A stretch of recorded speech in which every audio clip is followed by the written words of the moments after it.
네, 안녕하십니까. 네오젠과학원에서 화학팀장 맡고 있는 유한승입니다. 지금부터 2026년 3월 고2 통합과학 모의고사 총평을 시작하도록 하겠습니다. 네, 먼저 전반적인 난이도부터 말씀드리겠습니다. 전반적인 난이도는 이제 고1 내신 시험에서 제가 다루는 비슷한 수준의 문제로만 출제가 됐고요. 난이도가 좀 이제 낮은 문제들이 있었는데, 이제 낮은 문제들은 이제 좀 물화생지를 통합해서 진짜 통합과학이라는 이름에 맞게 조금 이제 통합형 문제 위주로 출제가 됐고, 그 다음에 좀 고난이도 문제들이 있습니다. 고난이도 문제들은 이제 기존에 있던 고2나 고3의 모의고사 형태를 좀 따라가려고 했던 건지, 이제 뭐 물리 파트 문제면 물리만, 화학 파트면 화학만, 이런 식으로 물화생지 단일 과목의 형태로 출제가 된 것이 좀 특징적이라고 말씀을 드릴 수가 있겠습니다.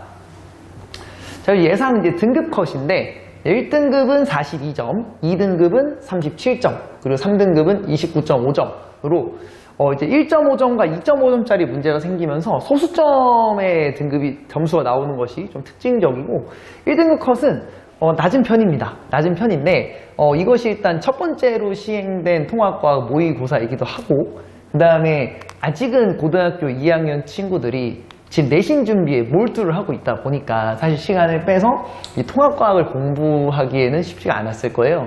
그런 점들을 감안한다면 요 등급은 아무래도 난이도가 높았다기보다는 이제 많은 걸 잊어버려서 이렇게 된 거지 않을까 싶고, 근데 여기서 이제 등급 컷이 막 엄청나게 많이 바뀔 것 같지는 않습니다. 이제 아이들이 정시를 준비한 통합과학 공부를 하겠지만 문제도 같이 어려워질 테니까요.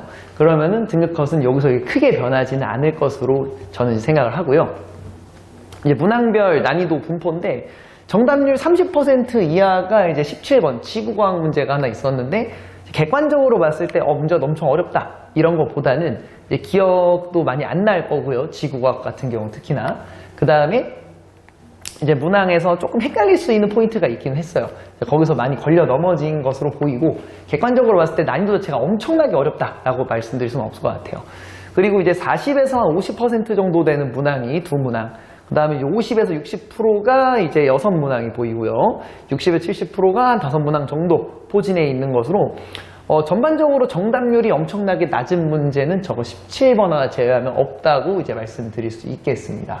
그래서 이제 문항별로도 한번 봤고, 저희가 어쨌든 통합과학이긴 하지만 이게 물화생지 파트가 어느 정도 나눠져 있다 보니까 이제 과목별로, 그러니까 물화생지를 나눠봤을 때 정답률 60% 이하의 문항이 얼마나 있는가를 봤는데, 일단은 딱 두드러지는 것이 화학 파트에서 정답 60% 이하가 많습니다. 그래서 많은 학생들이 화학에서 좀 힘들어했던 거를 볼 수가 있고, 물리랑 생명과학은 하나씩, 그 다음 이제 지구과학이 두 문항이 들어가 있는 것으로 이제 볼 수가 있겠는데요.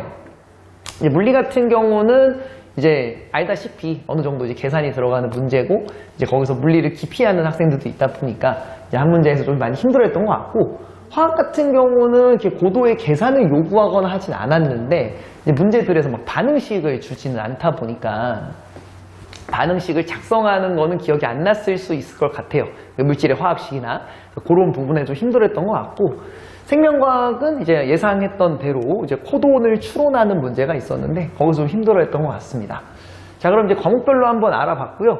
그 다음에 이제 총평을 한번 해보자면 본격적으로, 자, 일단 첫 번째 가장 중요한 포인트 중에 하나인데, 예를 들어서 나는 물리를 정말 못해, 선택 과목은 화생지야, 나 물리는 포기할 거야.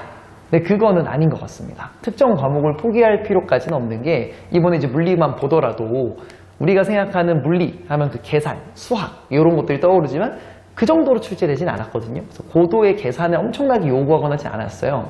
그러니까 본인이 물리를 좀 못하거나 또 선택하지 않았거나 기피하는 성향이 있더라도 일단 특정 과목을 포기해서는 안 될 것 같습니다. 그리고 이제 물화생지가 어쨌든 골고루 문제가 출제가 돼서 한쪽을 포기하면은 이제 점수에 큰 타격이 올 수가 있겠죠.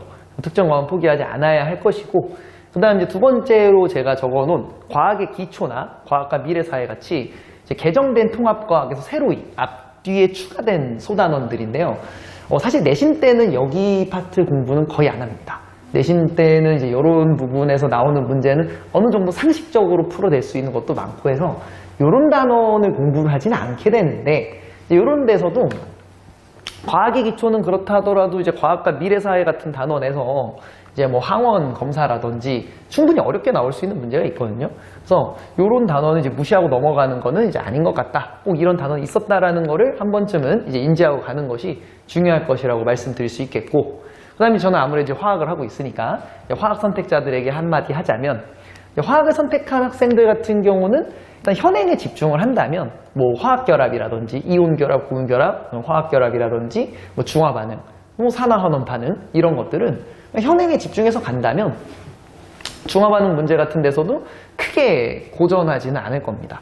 더 쉬우면 쉬웠지 어렵지는 않을 테니까요. 현행에 집중해서 내신 대비 열심히 해주시면 되겠고, 그 다음에 이제 생명과 지구 쪽도 살짝 얘기를 하자면 코돈 추론 같은 경우는 이번에는 그렇게까지 어렵게 나오지 않았습니다. 24번이었는데 충분히 어렵게 나올 수 있는 단원이라 시간 되게 많이 소요될 거거든요. 그래서 이런 부분 반드시 복습했으면 좋겠고, 지구과학도 만만하게 볼 건 아닌 게 판구조론이나 엘니뇨 라니냐 같은 요 부분은 지구과학 1에 있는 문제들도 충분히 이제 비슷한 유형으로 출제가 될 수가 있어서 지구과학 선택자라면 이제 계속 공부하면서 복습해가면 되겠지만, 지구과학 선택하지 않은 학생들이라면 한 번쯤은 다시 복습을 해봤으면 좋겠다라고 말씀을 드릴 수가 있겠습니다. 예, 지금까지가 이제 통합과학 총평이었고요. 저는 화학팀장 유한승이었습니다. 감사합니다.